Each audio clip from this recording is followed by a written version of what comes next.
જ્ઞાન નથી, સમજણ નથી, લગ્ન કર્યા તો એની પરંપરા ચાલુ હોય ને એવું તો કઈ છે. તો સબરીબાઈ ક્યારે થઈ ગયા? કોઈને ખબર હોય તો સહેજ વાત કરો, કયા યુગમાં થઈ ગયા, કેટલા વર્ષ થયા? ડોક્ટર સ્વામીએ પછી અમે બીજા ગામમાં ગયા ને, એક સભામાં પૂછ્યું એક ભાઈને એમ સારા જાણીને કે તમારી 5 પેઢીના નામ તમને આવડતા હોય તો બોલો. છે 5 પેઢીના જુનાગઢમાં, બરાબર? નરસિંહ મહેતા જુનાગઢમાં થઈ ગયા, એને લગભગ 500 વર્ષ થવા આવ્યા છે. નરસિંહ મહેતા પોતે એવું કહે છે કે હું જ્યારે જુનાગઢમાં હતો ત્યારે મારી પાસે પ્રોપર્ટી કેટલી હતી, મારી બેંકમાં બેલેન્સ કેટલું હતું, મારા ઘરમાં ફર્નિચર કેવું હતું અને મારી પાસે સુખ સગવડના સાધનો કેવા હતા, એવું નરસિંહ મહેતાએ પોતે એક કીર્તનમાં જાહેરાત કરી છે. મારી પાસે શું હતું? હે રેવા નથી મારે ઝૂંપડું રે, અને જમવા નથી જુવાર. કહેવાય ઘર અને ઝૂંપડું સમાન કહેવાય. આપણે રહેવાનું હોય, 2 માંથી એક પસંદગી કરવી કે ભાઈ તમે 2 માંથી એક મારો તો શેમાં રહીએ? ઝૂંપડું એટલે લોએસ્ટ ક્વોલિટી. સમજ્યા તમે? હે રેવા નથી મારે ઝૂંપડું રે, અને જમવા નથી જુવાર. આમાંથી જે લોકો દરરોજ જુવાર ખાતા હોય કહો. બેટો બેટી વળાવી આને, હે મેં તો વળાવી ઘર ઘેરી ના રે. કે પ્રોપર્ટી ગણો, ગરથ મારું ગોપી ચંદન રે, અને તુલસી હેમનો હાર. હેમ એટલે સોનું. મારે સોનાનું હાર ગણો કે જે કઈ ગણો ને તો આ ગળામાં કંઠી ને માળા છે ને એ જ. ગરથ મારું ગોપી ચંદન રે, અને તુલસી હેમ. જુનાગઢના રાજા, એનું નામ કોઈને યાદ છે? નરસિંહ મહેતાનું યાદ છે. તો અત્યારે પણ ભક્તની એટલી જ વેલ્યુ છે. કોઈ ધનવાન હશે ને એની થોડાક સમય પૂરતું કોઈ લોકો યાદ કરશે, પણ ધનવાનને કોઈ યાદ નહીં કરે. અને ગામમાં કોઈ ભગવાનનો ભક્ત થશે ને, એ જશે ને તો પણ એની સુવાસ નહીં જાય. તમને બધા પેટાવી હોય ને તો અગરબત્તી આખી સળગી જાય. અગરબત્તી દેખાય નહીં, પણ પછી કોઈ માણસ આવે ને તો કે અહીંયા અગરબત્તીની સરસ સુગંધ આવે, અહીંયા તો છે નહીં, દેખાતી નથી. એવી રીતે ભક્ત છે ને એ સુગંધ મૂકી. સંસ્કૃતમાં એવું કે છે અનાહુતોપી અધ્વરમ ગચ્છે. કોઈનું આમંત્રણ ન હોય તો પણ યજ્ઞના દર્શન કરવા માટે જવું જોઈએ, એવી આજ્ઞા છે. યજ્ઞ થતો હોય ત્યાં કોઈને આમંત્રણની જરૂર નહીં. ગમે ત્યાં યજ્ઞ થતો હોય તો દર્શન કરાય. યજ્ઞ એ નારાયણ છે, યજ્ઞ એ ભગવાનનું સ્વરૂપ છે, એટલે દર્શન કરવા જવાય. જેતલપુરમાં યજ્ઞ થતો હતો એ વખતે બધાને આમંત્રણ હતું દર્શન કરવા આવવાનું. તો જેતલપુરની બાજુમાં એક ઘોડાસર ગામ છે. આપણા સંપ્રદાયની અંદર ત્યાંના એક દરબાર થઈ ગયા જાલમસિંહ બાપુ. એ જાલમસિંહ બાપુની આ પ્રસંગ છે. એટલે ઘોડાસર ગામની અંદર એક બાઈ હતા, ગરીબ માણસ. હમણાં નરસિંહ મહેતાની મેં વાત કરીને એવા પૈસે ટકે સાવ ગરીબ, પણ એને સ્વામિનારાયણનો કંઠી બાંધી હતી, સ્વામિનારાયણનો આશરો કરતો. અને બાઈની આ બાઈ છે ને અમારા ગામમાં એની ભગત છે. એટલે એ બાઈની બાજુમાં જ આ ઘોડાસરના રાજા જાલમસિંહ બાપુનું ઘર હતું. બાપુનું બંગલો ઘર હશે ને એની બાજુમાં આ બાઈ સામાન્ય મકાનમાં રહેતા હતા. પણ બાઈનું જીવન એવું પવિત્ર, શુદ્ધ, નિયમ, ધર્મ વાળું હતું. એટલે જાલમસિંહ બાપુના માતુશ્રી હતા, એને આ બાઈની વિશે બહુ સ્નેહ હતો. એ રાજમાતા જ્યારે જ્યારે પણ આ ગરીબ બાઈને જુએ ને તો એને બોલાવે. કોકરામ ઘરમાંથી બહાર નીકળ્યા ઉભા રહ્યા ને તો એની સામે ઉભા રહે, વાતચીત કરે. એટલે આ ગરીબ બાઈએ પેલી રાજમાતાને કહ્યું કે બા સાથે આવે, હું જવાની છું. 2-3 વાર એવી વાત કરીને બાઈનું જીવન એવું હતું. કઈ ઉપદેશ આપ્યા પહેલા ફક્ત દર્શનથી જ એને શાંતિ થઈ ગઈ અને એ બાઈ પણ સ્વામિનારાયણમાં જોડાઈ ગયા, રાજમાતા. અને પછી તો ઉત્સવ પૂરો થયો, યજ્ઞ પૂરો થયો અને ઘરે આવ્યા અને પછી તો એને પણ રટન મોહે લાગી નટક ગુરુ ચરણ કી. પછી તો મહારાજની મૂર્તિ જેને દેખાય, હરતા ફરતા ખાતા પીતા કઈ પણ કામ કરતા ને રાજમાતા સ્વામિનારાયણ ભજન કરે. અને પેલી બાઈને કે આપણે સ્વામિનારાયણને આપણા ગામમાં પહેરાવવા છે, આપણે એવું કરો આપણા ગામમાં સ્વામિનારાયણ આવે.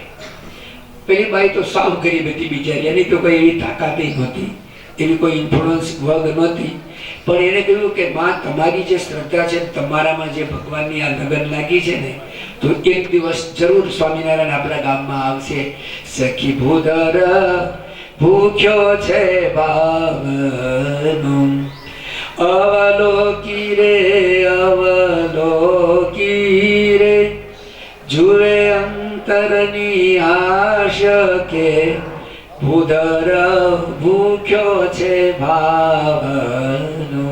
બંનેની એવી ઈચ્છા થઈ કે સ્વામિનારાયણ આપણા ઘરમાં આવે તો સારું. અને 5-7 દિવસમાં તો સમાચાર મળ્યા કે સ્વામિનારાયણ ભગવાન વડતાલ જવાના છે, અહીંથી પસાર થવાના, ગામમાં રોકાવાના નહોતા પણ એ વખતે ચાલતા ચાલતા જવાનું તો આવવાના. એટલે પેલી રાજમાતાએ એમના દીકરા જાલમસિંહને કહ્યું, બેટા તું ગામની ભાગોળે જઈને ઉભો રહે અને સ્વામિનારાયણને આપણા ઘરે બોલાવી લાવ. યુવાન છોકરો એને કહ્યું કે માં, તારી ઈચ્છા છે, તું ભજન કરે છે, બધી વાત સાચી, પણ મેં કોઈ દિવસ સ્વામિનારાયણને જોયા નથી, હું સ્વામિનારાયણને ઓળખતો નથી. અને કદાચ હું સ્વામિનારાયણને ઓળખતો હોઉં, તમે નરેન્દ્રભાઈને ઓળખો છો? નરેન્દ્રભાઈ મોદી હે, એ અહીંયા આવ્યા તો ઓળખો કે નહીં? પણ એ તમને ઓળખે? જાલમસિંહ બાપુ કે મેં સ્વામિનારાયણને જોયા નથી, ઓળખતો નહીં. અને કદાચ હું કહું કે સ્વામિનારાયણ, પણ એ મને થોડા ઓળખે કે હું કહું કે આવો તો આવે? તમે જેનું ભજન કરો છો એ જો ભગવાન હોય તો એવી રીતે તો ના આવે. એની માં એને બહુ સરસ વાત કરે છે કે બેટા તું મારા વચ્ચે જા, ગામની ભાગળે ઉભો રહે. તો કે સારું, તમારી ઈચ્છા છે, હું જાઉં, પણ મને કેમ ખબર પડે કે આ સ્વામિનારાયણ છે, આ સ્વામિનારાયણ ભગવાન છે, મેં નિશાની શું કરું? હવે આ રાજમાતાને પણ ખબર નથી કે સ્વામિનારાયણ ભગવાન ઘોડી પર બેસીને જવાના છે કે આવા વસ્ત્ર પહેર્યા છે કે આવું છે, તો કઈ એને બિચારાને ખબર નથી. અત્યારે જેવું સાધન છે ને એવું તો કઈ હતું નહીં. એટલે આ રાજમાતા એના પુત્રને કહે છે કે બેટા તું ગામની ભાગોળે ઉભો રહે અને હું તને નિશાની આપું છું કે તે આપણા ગામમાં કે આજુબાજુમાં અત્યાર સુધીમાં જેટલા માણસો જોયા છે એના કરતા તને કોઈ જુદી વ્યક્તિ દેખાય તો એના પગ પકડજે, સ્વામિનારાયણ. આમ જો ને તો આ રાજમાતાએ મધ્યનું 49 નો વચનામૃત છે ને એનો સાર કહી દીધો. પ્રત્યક્ષ ભગવાનની મૂર્તિ અને બીજા માયિક આકારમાં ઘણો ફરક છે. એટલે કે તું ગામની ભાગળે ઉભો રહે છે. અને છોકરો જઈને ઉભો રહ્યો અને મહારાજ ત્યાંથી નીકળ્યા, ચાલતા ચાલતા નીકળ્યા મહારાજ. અને આમ જોયું તો મહારાજ 100 ફૂટ દૂર હતા ને. શ્યામલડા ચાલો ધીરા, હે ધીરા ધીરા ચાલો રાજ શ્યામ ચતુરવર, નટવર નળધીરા ધીરા, હારે રાજ ધીરા રાજ ધીરા રાજ ધીરા, ઓ શ્યામજી ધીરા, શ્યામલડા ચાલો. સ્વામિનારાયણ ભગવાનને તો ઓછા સમયમાં આખા ગુજરાતમાં સત્સંગ કરાવવું, દોડવું પડે, થાકી જઈએ એવી સહજ ચાલ. જાલમસિંહ બાપુએ સ્વામિનારાયણને જોયા અને એના પગ પકડી લીધા અને કહ્યું, પ્રભુ અમારા આંગણે અમારા ઘરે પધારો, મારા માતુશ્રીની બહુ ઈચ્છા છે. સ્વામિનારાયણ ભગવાન કે ભગવાન પાછળ ચાલ્યા આવે છે, અમે તો સેવક છીએ, આપણે ત્યાં આજની તારીખે પણ આ વિશેષતા છે. જો તમે ગુણાતીતાનંદ સ્વામીને પૂછો, જુનાગઢ મંદિરની અંદર એ મંદિરના મહંત હતા, 300 સાધુઓ ત્યાં રહેતા હતા. અને તરણેતરના બાવાઓ આવ્યા દર્શન કરવા માટે તો સ્વામી વહેલી સવારે ચોક વાળતા હતા, આંગણું વાળતા હતા. અને બાવાએ એને જ પૂછ્યું કે આ મંદિરના મહંત કોણ? વાળા એ સેવક, સેવા કરે ને એ મહંત. યોગી બાપા લંડનમાં હતા અને પછી પૂછ્યું કે પેલા હકા બાપુ બાજુ બેઠા હતા કે આ અમારા મેઘાણી પ્રમુખ પ્રફુલભાઈ આવ્યા હતા કે આ લંડન મંદિરના પ્રમુખ, ત્રીજા આવ્યા હતા કે આ પ્રમુખ. અરે તમારે ત્યાં મંડળમાં એક પ્રમુખ હોય, કેટલા પ્રમુખ? યોગી બાબાએ શું કીધું? અમારે તો સેવા કરે પ્રમુખ. સ્વામી મહારાજના જીવનમાં આપણે જોયું છે ગુરુ પદે હોવા છતાંય ગુરુ પૂનમનો સમય હતો, 15,000 હરિભક્તો આવ્યા હતા અને બાપા ગુરુ પૂનમનો ઉત્સવ પૂરો થયો, બધાએ ગુરુ પૂજન કર્યું. બાપા 4 કલાકથી સભામાં બેઠા હતા, બાજુ વરસાદ વરસતો અને બાપાને બાથરૂમ જવું હતું, પેશાબ લાગી હતી, પણ બધા ભક્તો દર્શન કરવા આવતા તો હમણે પૂરું થાય, હમણે પૂરું થાય. 1:30 વાગે બાપા ઊભા થયા અને બાથરૂમ જવું હતું ને તો બોચાસણની અંદર આપણા સભા મંડપમાં જનરલ બાથરૂમ છે ને ત્યાં બાપા સીધા ગયા. ત્યાં સુધી તો સંતો ભક્તો સાથે પણ બાપા બાથરૂમ જાય એટલે ત્યાં ઊભા રહ્યા. બાથરૂમ જે 2 મિનિટ થઈ, 4 મિનિટ, 5 મિનિટ બાપા બહાર આવ્યા નહીં એટલે કેમ વાર લાગી અને પાણીનો અવાજ આવતો, સંતો સાહેબ નજીક ગયા અંદર તો બાપાએ કછોટો મારી અને જનરલ બાથ મૂતરડી હોય ને એ બાપા સાફ કરવા લાગ્યા. કે 15,000 માણસ આવ્યું, કોણ પાણી ઢોળે? ઇન્ડિયામાં કોઈને ખબર જ ન હોય. સાફ સુફી કરવાનું. હવે કંઈક ભગવાનની કૃપાથી તમે બધા પરદેશ જઈને પાછા આવ્યા, ટીવીમાં બીજે ત્રીજે જુઓ અને મોદી સાહેબે પણ એની અવેરનેસ શરૂ કરી છે એટલે થોડીક કંઈક જાગૃતિ આવી છે. તો આપણે ત્યાં તો એવું જ છે. મહંત સ્વામી મહારાજને પૂછો, પરદેશમાં આપણે આવ્યા હતા બધા પૂછે સ્વામી તમે કોણ છો? સ્વામી તમે કોણ છો? અરે અમે કોણ છે નથી ખબર તમને? બધાને ખબર. પ્રમુખ સ્વામી મહારાજ લખતા ગયા છે ને મહંત સ્વામી કોણ છે એવું. પ્રમુખ સ્વામી બ્રહ્મચારી આવતા હતા, મહારાજના સેવક, અને મહારાજ આગળ નીકળી ગયા અને આ ઉભા રહ્યા હતા. મહારાજ આગળ જતા હતા ને એટલે બ્રહ્મચારી તો એના કરતા સ્પીડમાં આવતા હતા અને જેવા બ્રહ્મચારી નજીક આવ્યા, આ પેલા મહારાજની વાત કીધું, મહારાજ આગળ નીકળી ગયા ને મહારાજે એને પૂછ્યું નથી તમારું ગામ કયું, તમારું ઘર કયું, કઈ બજારમાં, કઈ શેરીમાં, ક્યાં રહો છો, પણ મહારાજ સીધા એના ઘરે જઈને ઉભા રહ્યા. કેમ? મહારાજ કેમ એના ઘરે ગયા? કોની એડ્રેસ બતાવ્યું હશે? પ્રેમ. એના માતુશ્રીનો પ્રેમ છે ને, પ્રેમ ભક્તિ જેને ઘટ હાય. ભગવાન છે ને સખી પ્રેમની દોરીએ પાતળો બંધાણો. ભગવાન પ્રેમ રૂપી દોરીએ બંધાયેલા. ભગવાનને એડ્રેસની જરૂર નહીં. ભગવાન સીધા જ ઝાલમસિંહ બાપુના ઘરે જઈને ઉભા રહ્યા. એના માતુશ્રી તો રાજી રાજી થઈ ગયા. આ બાજુ ઝાલમસિંહ બાપુ ગામની બાગોળે જ્યાં ઉભા હતા થોડી વાર થઈ ને ત્યાં બ્રહ્મચારી આવ્યા. બ્રહ્મચારી તો મહારાજ કરતા હાઈટ, બોડીમાં મોટા, મોટી દાઢી રાખતા હતા અને રૂપ પણ થોડુંક ઉજળાવાને હતા. એટલે ઝાલમસિંહ બાપુ એ છે ને સાષ્ટાંગ દંડવત પ્રણામ કરીને પગ પકડી લીધા. મૂળજી બ્રહ્મચારી પામી ગયા કે મહારાજની કૃપા છે મારા ઉપર, કે મહારાજ ક્યાં ગયા એ એડ્રેસ છે. એટલે ઉભા થઈ કે પ્રભુ પ્રભુ મારા ઘરને પાવન કરો, મારા માતુશ્રી કેટલાય દિવસથી આપની રાહ જુએ છે, પધારો. બ્રહ્મચારીએ ધીરે ધીરે કહ્યું કે જો ભગવાન તો તને પહેલા મળ્યા ને એ છે, હું તો એનો સેવક દાસ છું. અને ઝાલમસિંહ બાપુને પણ થયું કે મહારાજના દર્શન કર્યા ને, મહારાજની મૂર્તિ, મહારાજનો એક શબ્દ જે બોલે ને કે ભગવાન પાછળ આવે એ એના ગુંજ, એના કાનમાં હજી ગુંજી રહ્યું, એના હૃદયમાં સોસરો ઉતરી ગયો તો એ બ્રહ્મનાદ કહેવાય એને. એટલે એને થયું સ્વામિનારાયણ ગયા ને પણ સ્વામિનારાયણની આભા પ્રભા ઇમ્પ્રેશન એના અંતરમાંથી ગઈ નહોતી. એવો તેઓ બોલ્યા ને કે આવે છે પાછળ, એટલા માટે ઉભા હતા. બ્રહ્મચારીએ વાત કરી અને ચાલતા ચાલતા કહ્યું કે ભગવાન તો એ છે, હું એનો સેવક છું. અને બાપુને તરત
આપણને ભગવાન ઓળખાવે.